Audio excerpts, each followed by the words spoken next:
નમસ્કાર મિત્રો, શું તમે ક્યારેય વિચાર્યું છે કે હોળીના દિવસે આપણે ખાસ કરીને ખજૂર અને ધાણી કેમ ખાઈએ છીએ?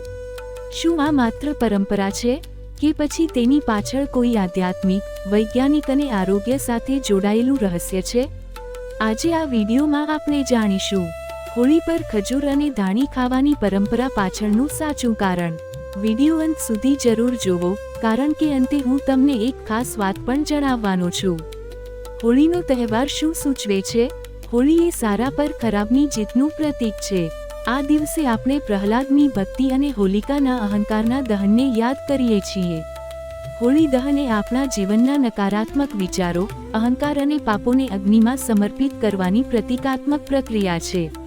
પણ અહીં પ્રશ્ન આવે છે, આ દિવસે ખજૂર અને ધાણી કેમ વહેંચવામાં આવે છે? ચાલો હવે એક એક કરીને સમજીએ. 1. ધાણી ખાવાનું ધાર્મિક મહત્વ. ધાણી એટલે શેકેલા ધાણા. હોળી દહન સમયે લોકો ધાણા અગ્નિમાં અર્પણ કરે છે. તેનું પ્રતીક શું છે? ધાણા બીજનું પ્રતીક છે, અર્થાત નવી શરૂઆત, નવી આશા અને સમૃદ્ધિ. અગ્નિમાં ધાણા અર્પણ કરવાનો અર્થ એ છે કે અમે આપણા જીવનના દુર્ગુણોને દહન કરીને નવી સકારાત્મક શરૂઆત કરીએ. પછી એ ધાણી પ્રસાદ તરીકે વહેંચવામાં આવે છે, જેનો અર્થ છે સારા વિચારો અને આશીર્વાદોનું વહેંચાણ. 2. ખજૂર ખાવાનું મહત્વ. ખજૂર મીઠાશનું પ્રતીક છે.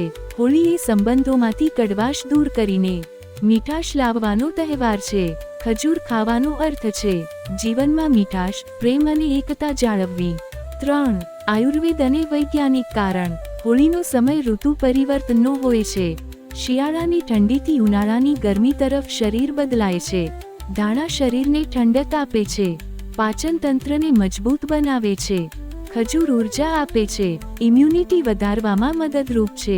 અર્થાત ધાર્મિક પરંપરા સાથે આરોગ્યનો વૈજ્ઞાનિક સંબંધ પણ જોડાયેલો છે. 4. અગ્નિ અને અનાજનો સંબંધ. હોળી દહન એ પ્રાચીન કૃષિ સંસ્કૃતિ સાથે જોડાયેલ છે. ખેડૂતો નવી પાક માટે પ્રાર્થના કરતા, અગ્નિમાં અનાજ અર્પણ કરીને ભગવાનનો આભાર માનતા. ધાણી એટલે અનાજનું પ્રતીક અને ખજૂર સમૃદ્ધિનું પ્રતીક. આ રીતે હોળી માત્ર રંગોનો નહીં, પણ કૃષિ અને કુદરતનો પણ તહેવાર છે. 5. સામાજિક સંદેશ. જ્યારે આપણે ખજૂર અને ધાણી એકબીજાને આપીએ છીએ, ત્યારે એ માત્ર પ્રસાદ નથી, એ સંદેશ છે. ચાલો જૂના મતભેદ ભૂલી જઈએ, ચાલો નવી મીઠી શરૂઆત કરીએ. સમાપન કન્ક્લુઝન વત્તા CTA. તો મિત્રો, હવે તમને સમજાઈ ગયું હશે કે હોળી પર ખજૂર અને ધાણી ખાવાની પરંપરા પાછળ કેટલી ઊંડી વિચારધારા છે. ધાર્મિક અર્થ, વૈજ્ઞાનિક કારણ, આરોગ્ય લાભ અને સામાજિક સંદેશ, આ બધું એક નાનકડી પરંપરામાં છુપાયેલું છે. જો તમને આ માહિતી ઉપયોગી લાગી હોય તો વિડીયોને લાઈક કરો, તમારા મિત્રો સાથે શેર કરો અને ચેનલને સબસ્ક્રાઇબ કરવાનું ભૂલતા નહીં. હેપ્પી હોળી. જો